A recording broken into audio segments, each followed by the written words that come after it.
Hi, everybody. I'm Colin McRae. I'm the chairperson of the Chatham County Board of Registrars.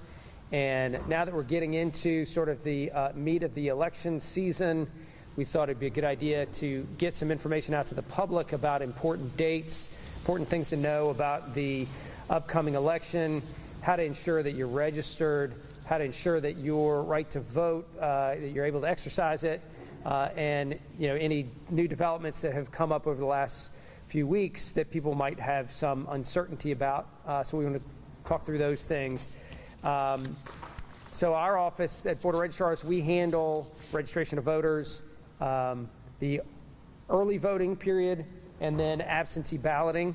So we'll kind of talk about each of those. We don't deal with the election day itself, but the trend has been that nowadays more than 50% of votes are cast prior to election day. So a lot more work is being done by our office in this day and age than was the case in maybe decades past. Let's talk first about absentee ballots, because absentee ballots and registration have a common deadline, a common date, of October 7. So let's talk about October 7. What is that? That's about less than 2 weeks away. October 7 is the deadline by which you must be registered if you plan to vote in the November presidential and local election. And let's keep in mind that in addition to this very, very high-profile national election, we have some very important local races. I won't mention all of them because it might seem like I'm excluding some, but we know that we have some very important local elections. I'm fond of the saying that all politics is local. Oftentimes, so much more of our lives are impacted by local politics and local officials than by those at the federal and national level. So keep that in mind. We've got a lot of local elections to be aware of, to apprise yourself about before you go to the polls. So October 7th, make sure that you are registered by that day. There's an easy way to check if you're registered or not, and that is to go to the My Voter page, the MVP page on the Georgia Secretary of State's website. That is probably the easiest for those who have access to the internet to check the status of the registration. You're always welcome, of course, to call our office, and one of our helpful customer service people will get you the information you need, confirm you're registered, and if you're not, walk you through the process of getting registered. The main line number, 912-790-1520. You can call there and you'll get directed to a customer service rep. Or if you're old-fashioned, you'd like to talk to people face-to-face, it's a bygone art, please come into our office, 1117 Eisenhower, conveniently located behind the tag office. Come and see us. Plenty of parking, plenty of smiling faces to walk you through any questions you might have. But please, in light of the very, very important election coming up, make sure that if you plan to register, if you plan to vote, that you are properly registered. Let's see. If you'd rather register without interacting face-to-face with one of our customer service people, you can always obtain the registration application from our website, also from the Secretary of State's website, and carry out your registration that way. The website for the Secretary of State, I'll go ahead and give you the best one, which is the MVP page. That is mvp.sos.ga.gov. So mvp.sos.ga.gov. If you go there, check your status. If you are not registered, there will be information there about how to register. You can download an application from that, fill it out, provide the necessary documentation for your registration, and start the process that way. So that's registration. I want to make sure everybody hears the importance of that registration deadline, because unlike some states where you can register, much closer to the day of the election, that is not the case in Georgia. You have to do it 30 days ahead of time. So make sure you're registered and double check it. So, and also if there's a question in the public about whether or not you have to declare a party in Georgia, you do not declare a party in Georgia. There's no requirement that you do that. The only time you ever do anything with parties is in primaries. You're asked which primary ballot you want, but you do not have to declare a party in Georgia. You do have to be a citizen, and there are plenty of fail-safe protections in place to ensure that anybody registering who affirmatively represents, and you do represent on your application, that you are a proper citizen permitted to register to vote. There are systems in place that double check any representation about your status as a citizen. So just keep that in mind. You do have to be a citizen to vote, and your citizenship is checked through the databases that our system links up with. Okay, absentee ballots. Absentees became a much bigger and more involved process with the onset of COVID.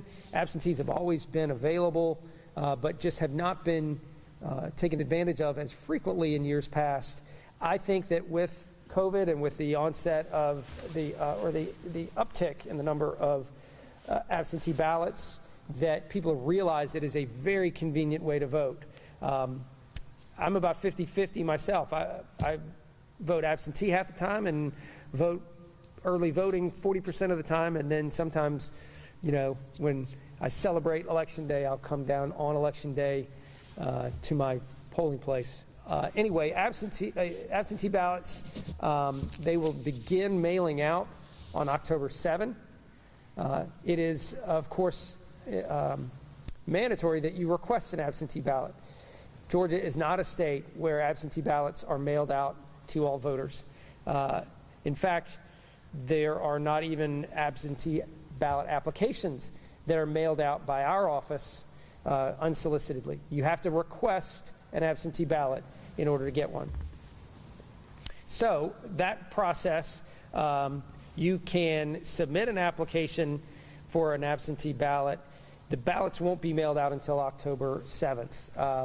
I think they're still finalizing the ballot. It may have actually been finalized and certified in the last couple of days, but there has to be time for that to be finalized, the ballot to be available for us to then, mail out.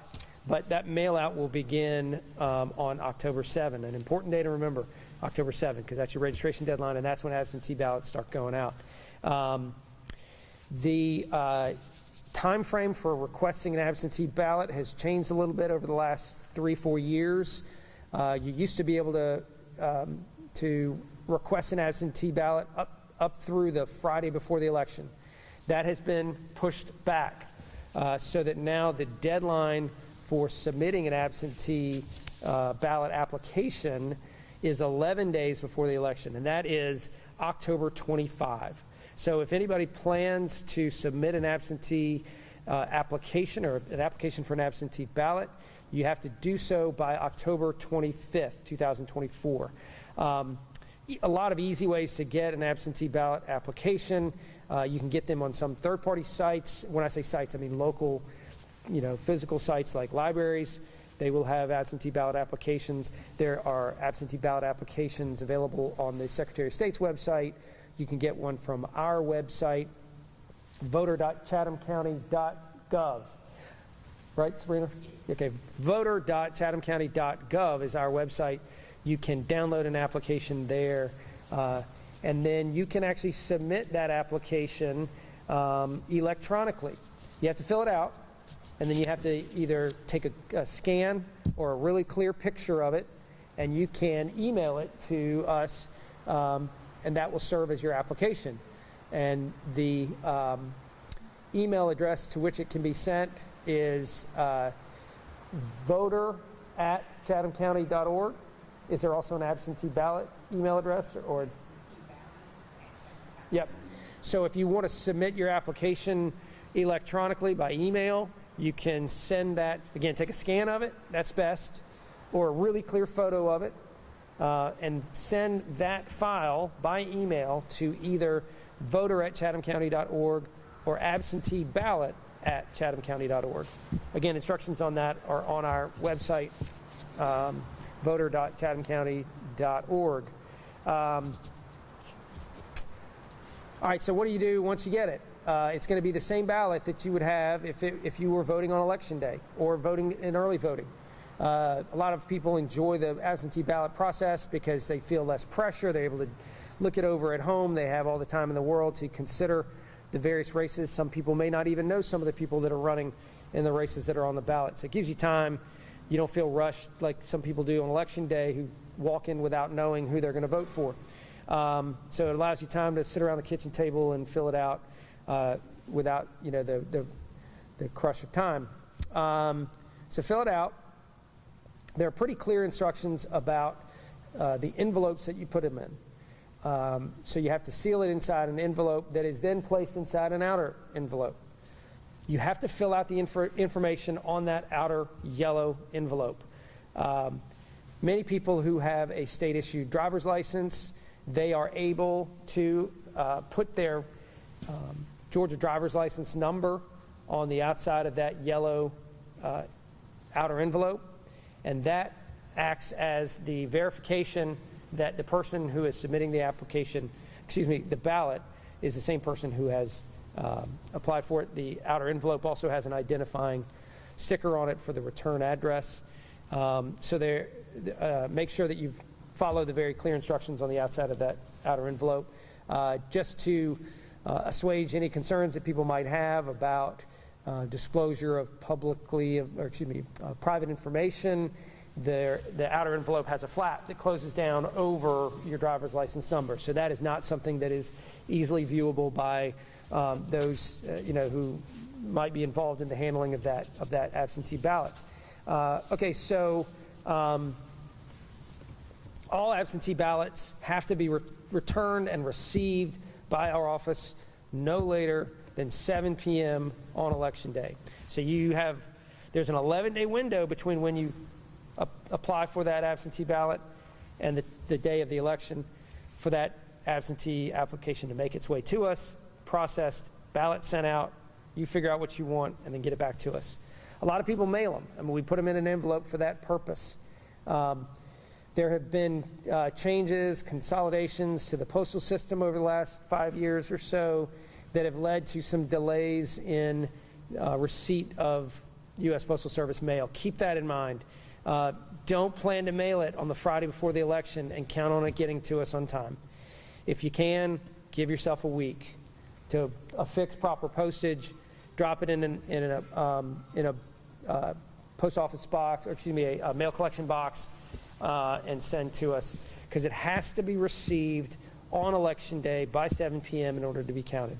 You might postmark it, 5 days ahead, thinking you're going to be fine, but if it doesn't get to us, it doesn't matter what day it was postmarked for the majority of these absentee ballots. If you find yourself up against a time crunch and you don't want to mail it because you think you may not get it there in time, you can bring the absentee ballot to one of the absentee ballot drop-off boxes. Now, recent changes in the law have also limited the number of absentee ballot drop-off boxes that we're able to put out and make available for the public. We only have 3, and they are all located at early voting locations. And they have to be inside the location, and they are only available during early voting hours. So one of them is right there, here inside our annex at the main office on Eisenhower, we're in the space where early voting will take place starting on October 15th. But you can drop it off here. Where are the other 2 absentee ballot drop boxes? Okay, so the other 2 absentee ballot drop-off boxes are at the Mosquito Control early voting site and the Islands Library early voting site. Those, again, are inside the doors, so you'll have to come in, drop it into the very conspicuous box. All right, so what if you wait until Monday or Tuesday of elections to fill out your absentee ballot, and you don't have the opportunity to take it to an absentee drop-off box? You can hand deliver the the completed and sealed ballot in its envelope to our office at 1117 Eisenhower. If you are bringing an absentee ballot on behalf of a family member, you will be asked that at the counter if you drop it off on behalf of somebody. So be prepared to disclose your relationship to the person on whose behalf you're dropping off an absentee ballot at our office. Our staff are well trained to address that, so just be prepared. It doesn't take much time, but you do have to affirm that you have the proper relationship with the person on whose behalf you're dropping off the absentee ballot. Let's see. Can't emphasize enough, it has to be received by 7 p.m. on Election Day, or it will not be counted. There are different rules for what are called UOCAVA ballots. Those are ballots that are made available to those overseas serving our armed forces.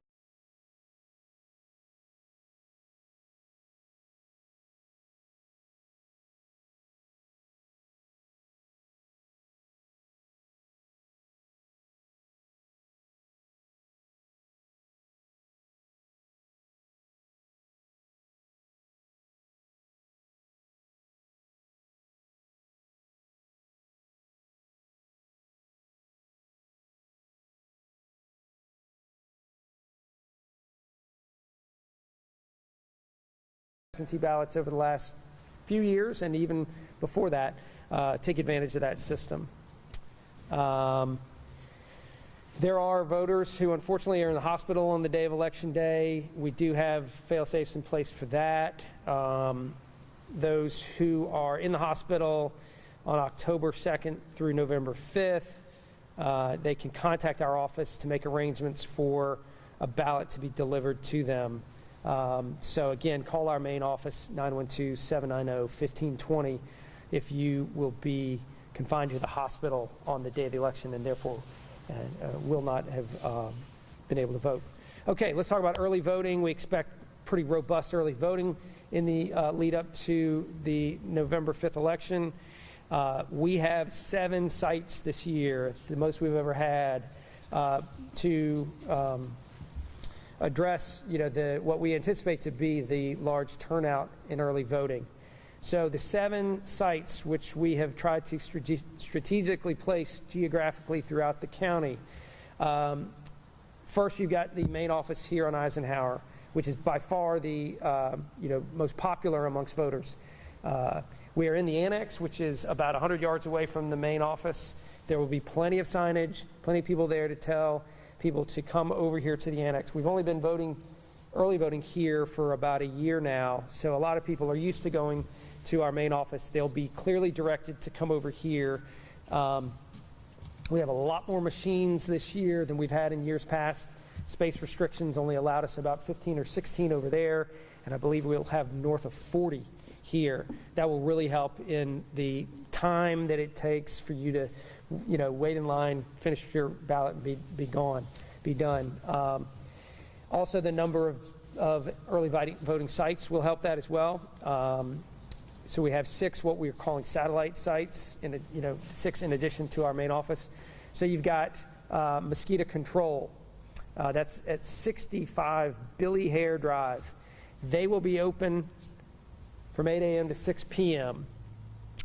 beginning on Tuesday, October 15th.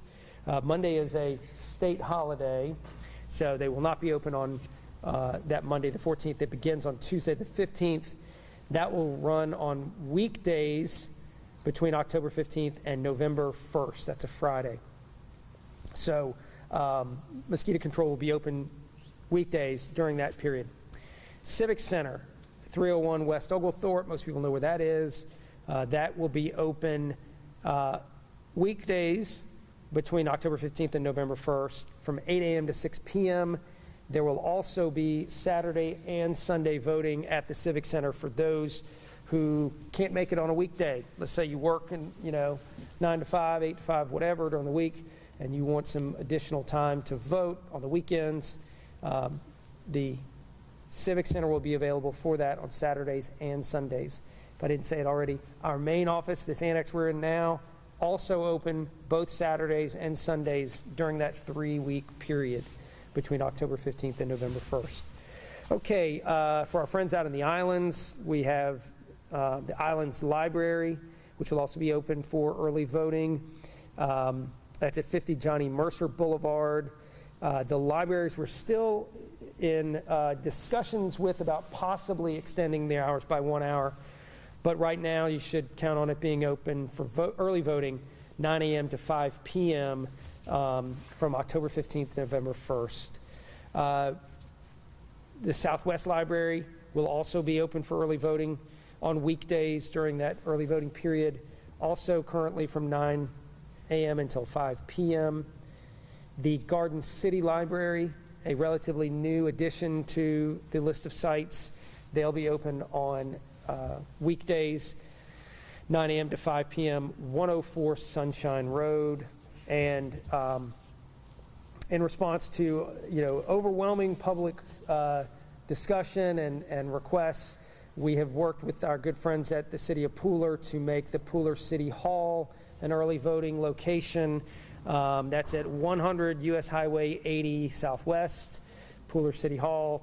They'll be open from 9 a.m. to 5 p.m. during the weekdays of early voting.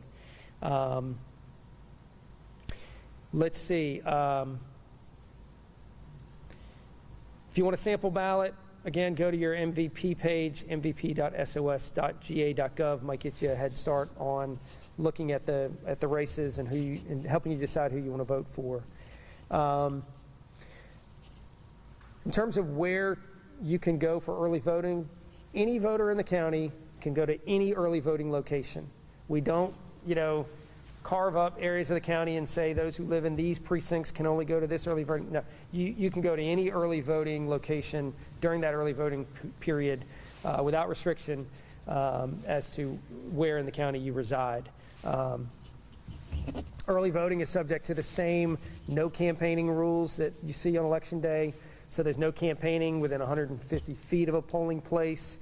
Like our friends on Election Day, we consider campaign signs, magnets, or large campaign stickers on the sides of vehicles, paraphernalia, T-shirts, that kind of thing. We consider that to be campaigning. So if you come into an early voting location and you're wearing a big old T-shirt for one person or another, you will be asked to turn that T-shirt on or put a jacket on or a sweater on over it, because that is considered campaigning. And that's not us. That's by state regulation. We're required to police that, and that will be enforced at all of the early voting locations. We get a lot of questions about the forms of identification that can be used in connection with voting. Most popular is the Georgia driver's license or a state-issued Georgia identification card. There are voter ID cards. Those were pretty popular several years ago. We haven't had as many requests for those. A correctional release identification card, a U.S. passport, military ID, student ID from a public school or college, a governmental ID, or a Native American tribal card. Again, all these rules are all on our website. Those are the prepared remarks that we wanted to have. I'm sure there's questions that you guys might have, but thanks for letting me get some information out about the importance of registering before the cutoff date of October 5th and the beginning of absentee ballots being mailed out also on October 7th. The election is November 5th. The election is November 5th. The registration cutoff is October 7th. October 7th is also the day those absentee ballots will be mailed out. If you wish to do an absentee ballot, you have to have your application for that ballot into us by October the 25th. Okay, with that, any questions? We've got about 10 or 15 minutes if we want to have any questions. Let me talk to our friends from the media first, and then I'll take some questions. Yes? Sorry if you already remember, was it begin early voting? How many locations are there? Yeah, so we can voting is mandated by statute, and we actually go above and beyond what is required. We'll have 2 sites, 3. Okay, so Civic Center and the main office here are both open both Saturdays and Sundays. And mosquito control, is that both Saturdays and Sundays? Okay. Okay, sorry. Okay, so I'm glad you asked because I overlooked that. Civic Center and main office, the annex here, will both be open both Saturdays and both Sundays. Mosquito control will be open both Saturdays, but not Sundays. I apologize if you also touched on this. Do you have any numbers as far as how many people in Chatham County registered to vote last election compared to this one? I know at different time frames. So I don't have the precise numbers for, if you're talking about the 2020, I can say that there's definitely been an upward trend. There are more registered voters now than there were in the lead up to the 2020 election. Part of that's probably increased interest. Part of that might be, the flow of population in and out. But there has, Georgia was a significant critical battleground state in 2020. Some say it, swung the election. That may have, put Georgia into sharper focus as a place to direct voter registration activities, voter registration drives, et cetera. So that may, have led to the upward tick in registrations. I can tell you that we have 235,237 registered voters in Chatham County, of which 202,239 are active, 32,998 are inactive.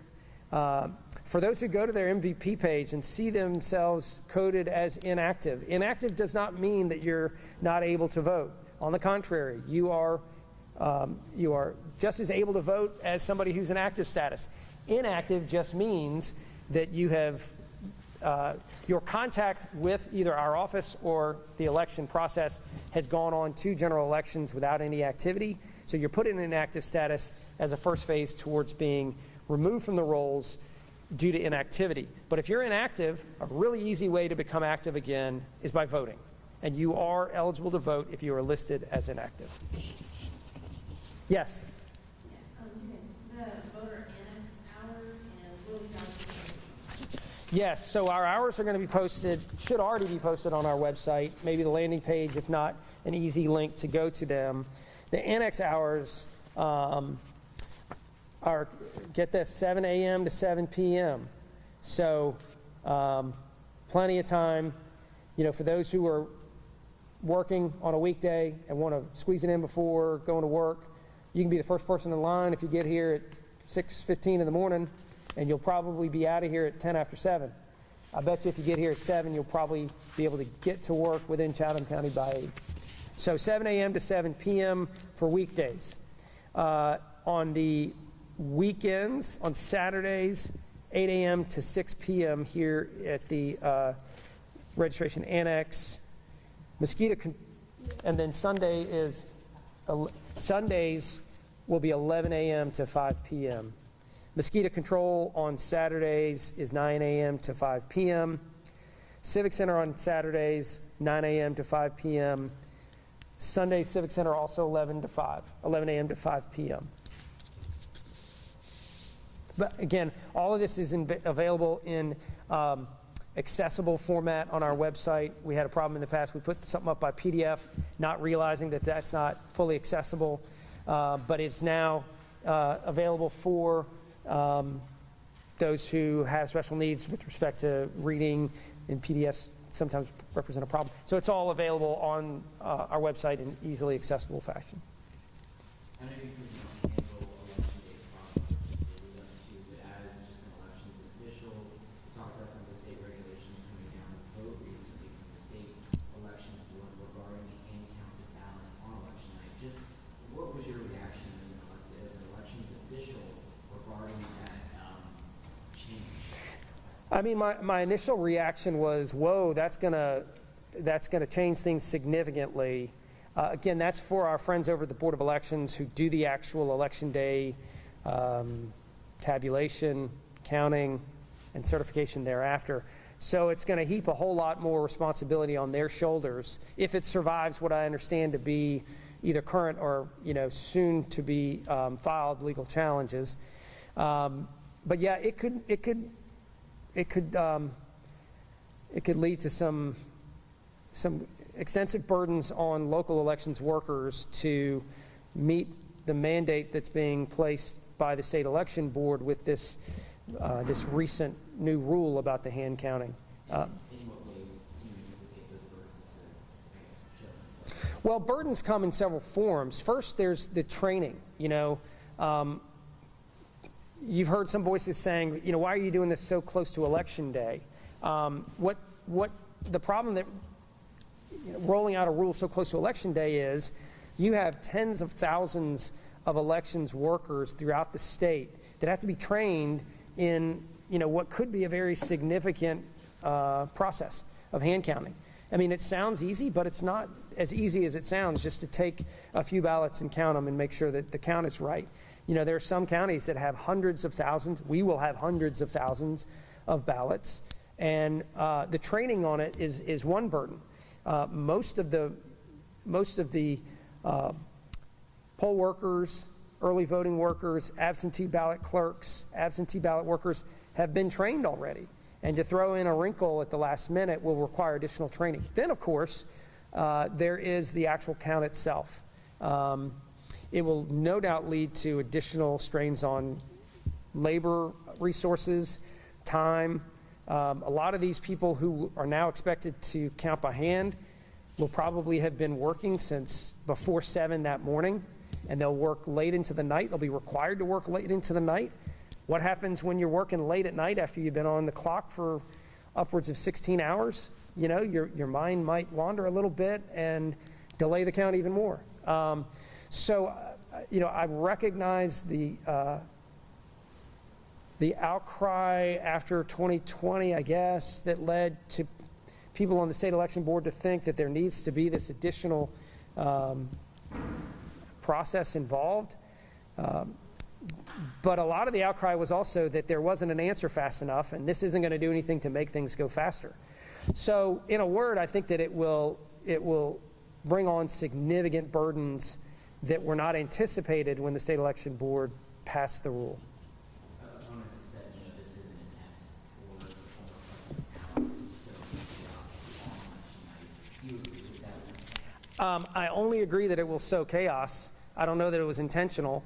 But yeah, I anticipate that it will create a chaotic environment, which is one in which litigation thrives. And finally from me, the former president speaking from visited yesterday, he made a couple lines about, cat culture, baselessly said that there are others that are cheating this election, things like that. Just your message to voters regarding security of this election, specifically as it relates to absentee voting. I know that was a big talking point among some parties last general election, last presidential election. So just your message as far as the security and how is the person overseeing a lot of this early voting, how does that kind of make you feel when you have a former president come in and say things like that to voters in your own county? Yeah, so I participate in the absentee process because I know it to be safe and secure. A lot of people have participated in the absentee ballot process, including some of the national figures who are the loudest about, decrying it as not secure, not safe. Take that with a grain of salt. When I hadn't heard that particular line from the rally yesterday, but somebody who's crying loudest about absentee ballot process himself participated in it on several occasions. So the absentee ballot process has a number of safeguards in place. We talked about some of them earlier. There is a documentation requirement. There is no unsolicited absentee ballot applications. So if you get an absentee ballot solicitation, it's not from us, okay? There are third-party groups that will send you applications for ballots. They do not send you ballots. Only we send you ballots. But others can send you an application. That's only an application. Then there is the process where we have a number of trained workers here who process those absentee ballots. And we have a system in place that allows us to check off a voter when they request an absentee ballot. We check off that ballot when it's returned. Some are concerned about absentee ballots being, I think the word is harvested. There are no mass mail-outs of ballots to one particular location based on one set of applications. That does not happen.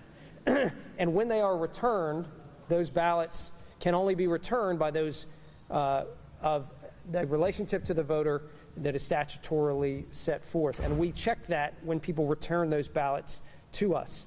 So if the absentee ballot process is the one that is perceived as least secure, I think, to the contrary, I think it's the most secure. I wouldn't participate in it myself if I thought people were out there intercepting ballots. It goes through the U.S. Postal Service. You know, I think that we all rely on that Postal Service every day to bring us our bills, bring us our, you know, notes from grandma, bring us our grandkids, you know, pictures. So we rely upon our partners at the Postal Service to bring those to us safely and securely. Absentee ballots and ballots from early voting centers are always accompanied by sheriffs or other law enforcement officers to ensure the security of the transition of those ballots. The absentee ballot drop-off boxes, which again are going to be somewhat infrequently used, but those are all monitored internally by elections workers, and there is an elections worker that gathers those ballots at the end of the day to transfer them to the central holding area under lock and key at our main office. So I hope that's a little, you know, taste of the safeguards that are in place. You know, the election system is 200 plus years old, 2,000 years old if you go back to the Greeks, you know, who used to drop little ostracons into a big jug and thereby either vote for or ostracize somebody. I don't know what I'm talking about there, but that's true. That's an early form of voting. But voting's been around and has been subject to an evolutionary process to reach the point where it's at now. And it's become more secure at each, you know, development, at each point of development. Yes. Yes. Can you give me an estimate of the highest number of voters there are at a precinct in Chatham County? Wow. So on a particular precinct, that again, that's election day, so I'm not as suited to that. I'll give you a real back of the napkin. Like the largest precincts now, there are a few out in Pooler that are still pretty big, maybe upwards of, is it 6? 7, yeah, but is it 6,000 still? Yeah. Yeah, even after division, there's a Pooler precinct that's north of 6,000 voters. And I wouldn't be surprised if we had 72+% turnout.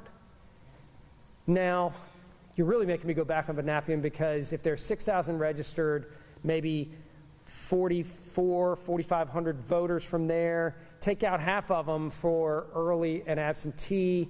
So maybe on election day, you might have 2,000 to 2,200 people going through that precinct. Okay, so my understanding is that this new ballot counting thing is going to happen at the precinct level.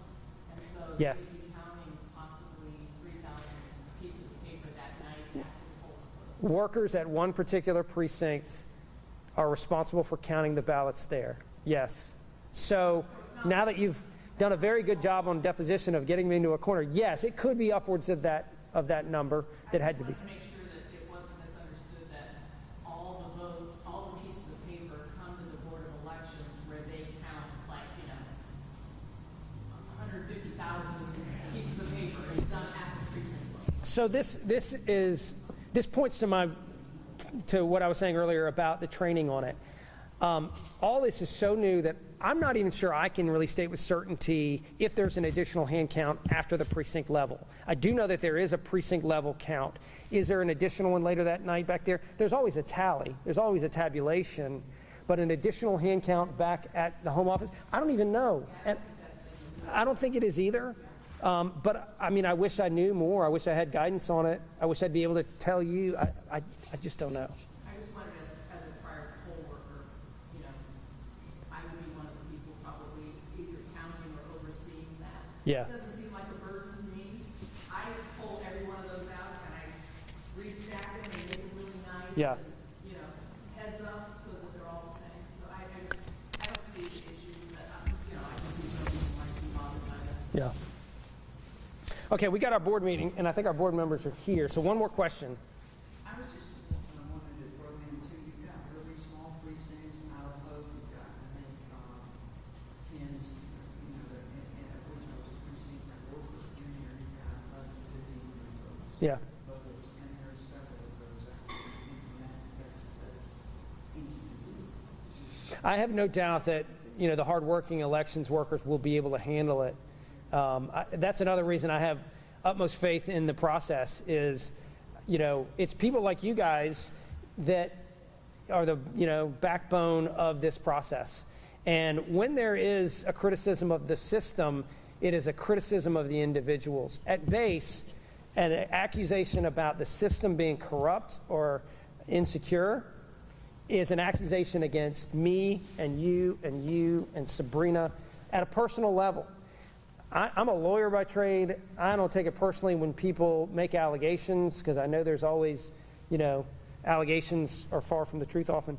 But yeah, that allegation is against me and you personally. Last question, then we got to get to the. Thank you, Mr. McRae. So at the state election board meeting, it got brought up that there's something called like Firefox or Firefly or something that is being used to communicate to the counties. Are you, as an election official and others on your team, have access to that communication network? Yes. Yes. Yes. How's that? Okay. Great. Thanks, everybody. We really got to get to our board meeting. I really appreciate y'all coming. Thanks for live streaming and for. Thank you so much. Yeah. Thanks, guys.